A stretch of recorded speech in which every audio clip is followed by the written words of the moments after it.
What up, YouTube? My name is Soheila. And I'm her husband, Adam. And this is episode 13 of our home renovation series.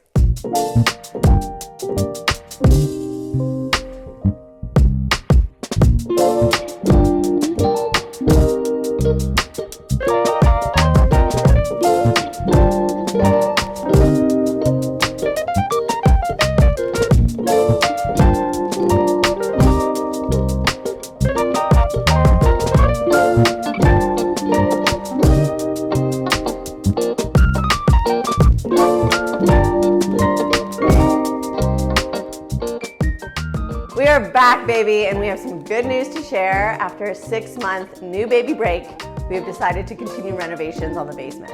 Just because we hadn't made much progress on the basement doesn't mean we had been idle. In the fall, we had our masons come to do some minor brickwork on the side of the house.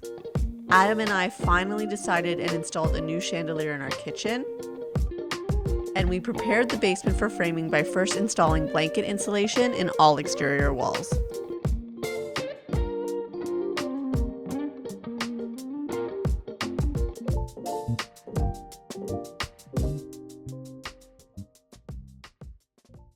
So the layout of the basement is going to be 2-person office in the front of the house under the bay window. The middle section is going to be a playroom, TV, family room combo. And then the back is going to be a washroom and laundry combo. Yeah, and some of the highlights that we have planned for are the potential of making that front office into a bedroom. We would ideally love to include a Murphy bed in there.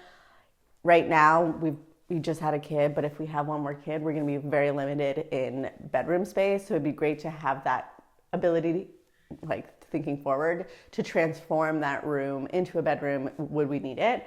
Also, again, thinking forward, the TV room area, we see our son bringing his friends down here, playing with them. So we need a space that will grow with him. So we have some fun projects, little things that we're gonna be adding to the basement just to keep him entertained as he grows up. And then with the bathroom, we are exploring the idea of doing micro cement in there. So we're kind of prepping the bathroom for that. We still have a lot to learn in terms of micro cement because we've never done it. But I love the look of it. And we just need to get over that hurdle of not knowing too much about it and educating ourselves around like, how does it waterproof?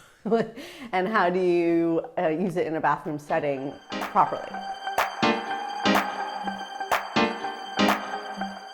The first thing we needed to do to finish the basement was break the space up into 4 separate rooms. The framers had quite a challenge ahead of them because not only did they need to build all exterior and interior walls, but until the HVAC guys turned on the radiant floors, they couldn't 100% secure the bottom plates into the concrete. As soon as we had a few walls to work with, the HVAC guys were able to come through, and within a few hours we could see exactly where all the radiant floor loops were. With the exterior framing now secured down, our HVAC contractor could also rig up the basement HRV system and install vents for both the bathroom fan and future laundry machines.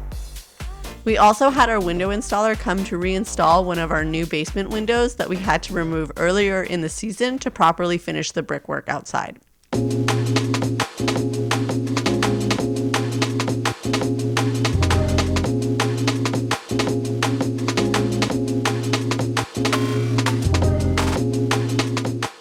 So of course, with renovations and nothing goes as planned, some of the challenges that I faced were managing multiple trades in the basement at the same time.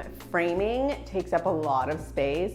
So if you introduce 1 or 2 more trades, it becomes a really tight space all of a sudden. So for me, I had to jump between trade to trade, make sure that they understood all the details of the project, made sure that everything was executed properly so that one didn't interfere with the other.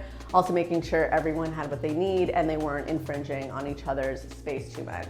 Yeah, another big hurdle was being an old and narrow house. It's really a game of inches down here in the basement. So the initial plan we had for the washroom laundry area just really wasn't going to work without the final framing was in the TV room. So we had to rejig that a little bit and make sure that the layout worked for the space, which was nice to overcome. The other thing we had to try to button up was just making sure all the little things were done to support closing our permits.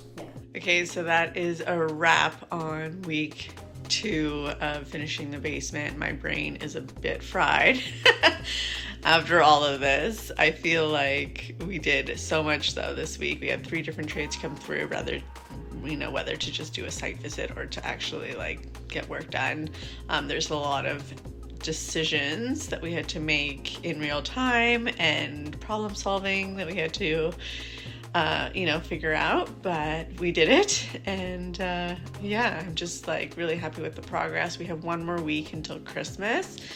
So we're going to continue to push hard and see how far we can get before the holidays. One problem that was preventing the framers from finishing the interior walls was the current placement of the bathroom tub drain. The hole we had left open during the concrete pour was 2 inches too far into the bathroom. Thankfully, our GC Pablo came in over the weekend to carefully grind down and chip away at the concrete, increasing the size of the hole. Once done, the framers could finish building the interior walls and the plumbers could begin work on the tub insulation, water lines, venting, and drain pipes for the other washroom and laundry fixtures.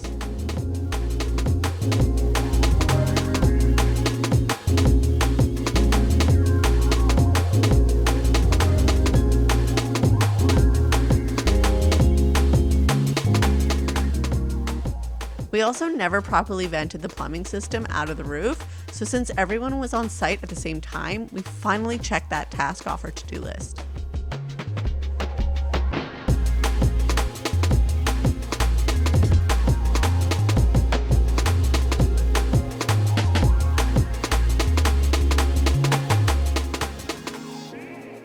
With the plumbing complete, the framers could continue their work in the basement, starting with building the TV arch and framing out the concrete bench.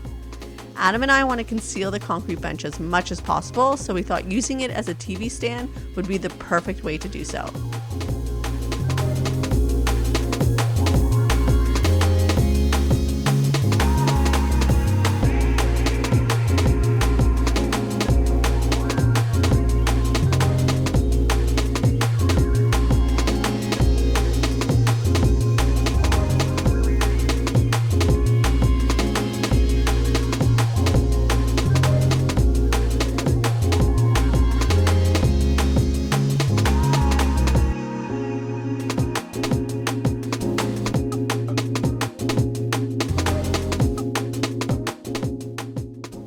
So unfortunately, the framing was taking a bit longer than we initially had planned for. That plus Christmas being just around the corner and everyone taking a break. Plus we were super excited to spend Christmas with baby. It was baby's first Christmas and hang out with family and friends.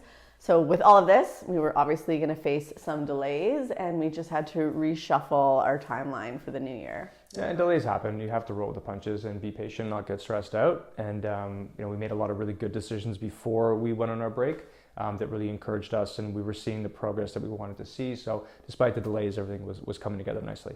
So we are only 3 days into January and we are already on a roll. I had my city inspector come this morning to check out the basement and he found everything down there completely satisfactory. So we were finally able to close the remaining permits, which as you can imagine was very, very exciting for me. Monday, we are going to be starting electrical. The electricians are going to come in. They have 3 days to do their work. And then by next week, we're going to be moving on to insulation, soundproofing, and drywall, which means the finishes are not far behind. Obviously, the finishes are the most rewarding part of a home renovation. So I'm really, really excited to be making such great progress. And 2025 is going to be an amazing year. Excited to continue the great momentum we had going, we kicked off basement renovations again with electrical. It took approximately 3 to 4 days to completely wire up the basement, and during that time we also had our stair guy come in for a site visit. Now that we had completed an underpin, we had to build an extension for our existing staircase. Not only was he able to measure up the space for a new extension, but I was able to share some design ideas I had been noodling and iron out those details with him. With the majority of the framing now complete, it was time to begin work on one of the more intricate details I had planned for the basement. Since the middle room was going to be transformed into a TV/entertainment space, I wanted to create a cozy theater feel by using solely indirect lighting.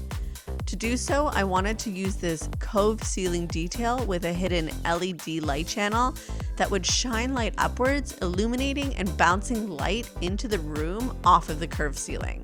Before the framers could even begin work on the ceiling cove, we needed to finish all soundproofing in the ceiling of the TV room first, which meant we had to call in our insulation crew and get them to install safe and sound between each ceiling joist before securing sheets of sonopan directly onto the joists. With the ceiling now completely soundproof, the framers could begin building out walls and creating boxes for our ceiling cove detail. Once several of these boxes were built, they could attach them to the walls, ceiling, and bulkhead to create our curved ceiling effect. This one detail alone took over a week to complete, and getting those 90-degree corners just right were definitely one of the more challenging part of this entire project.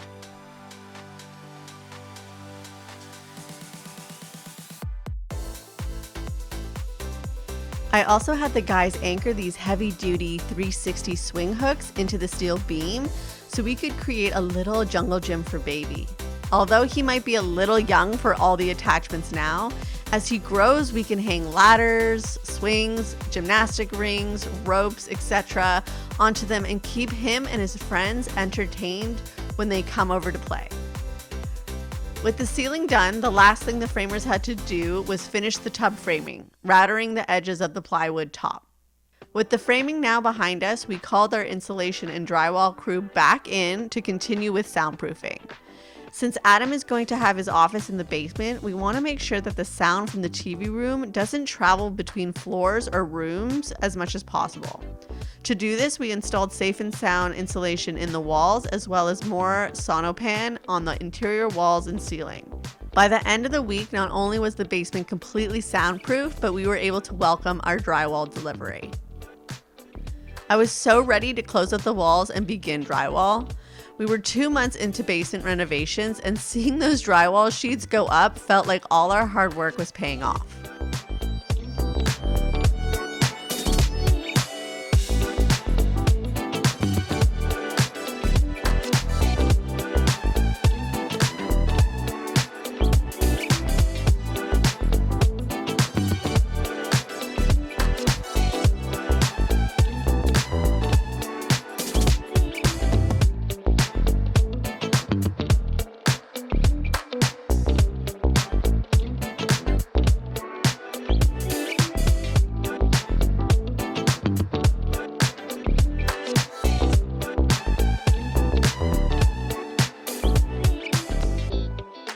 Drywall, though, definitely brought its own set of challenges and required a lot of attention to detail. You'd think drywall would be one of the easier stages in a renovation, but Adam always says it's the hardest because it can cause a lot of headache down the road if special attention is not paid. Regardless of the challenges, it was really cool to see all the little details come together, not to mention learn exactly what needs to be done to prep a bathroom for a microcement finish. By the time we finished drywall, I was definitely feeling burnt out. I think between dealing with all the different trades, managing the dust, filming this series, even with help, it was a lot. And I had been so micro-focused on all the little details of this project that I was starting to have a little bit of self-doubt in my design choices. And it wasn't until we stepped away and went on a little family vacation to Mexico and came back that I was able to look at the space once again with fresh eyes and get really, really excited about it. I know there's something about renovations where people just want them to be done like right away, but there is something to say about taking a little break and then coming back when you're refocused and you have the mental capacity again to charge forward. Yeah, and even though we took that time off and just decompressed, we were still working on the project, so still working with our other tradespeople and the other people we were going to roll through here to work to plan out and map out the final details. Yeah, and speaking of final details, in the next episode we're going to be focusing on the finishes, which we all know is where the magic really happens. Yeah, we've been exploring micro cement for the past couple months now for use as an application in our bathroom. We also secured a partnership with a master. So if you're interested in learning about the application, the durability, the overall appeal of micro cement, we have lots more to share with you in the next episode. Yes, I'm really excited actually to play around with micro cement for the first time and learn more about it. But other than that, I just want to say thank you so much for watching this episode. As always, there is a blog post that accompanies this video. So if you're interested in more information or behind the scenes photos, you can always go check that out. You can always also follow me on Instagram where I share more like day-to-day stuff with the reno. Other than that, don't forget to subscribe and give this video a thumbs up, and we'll see you guys again next time. Bye.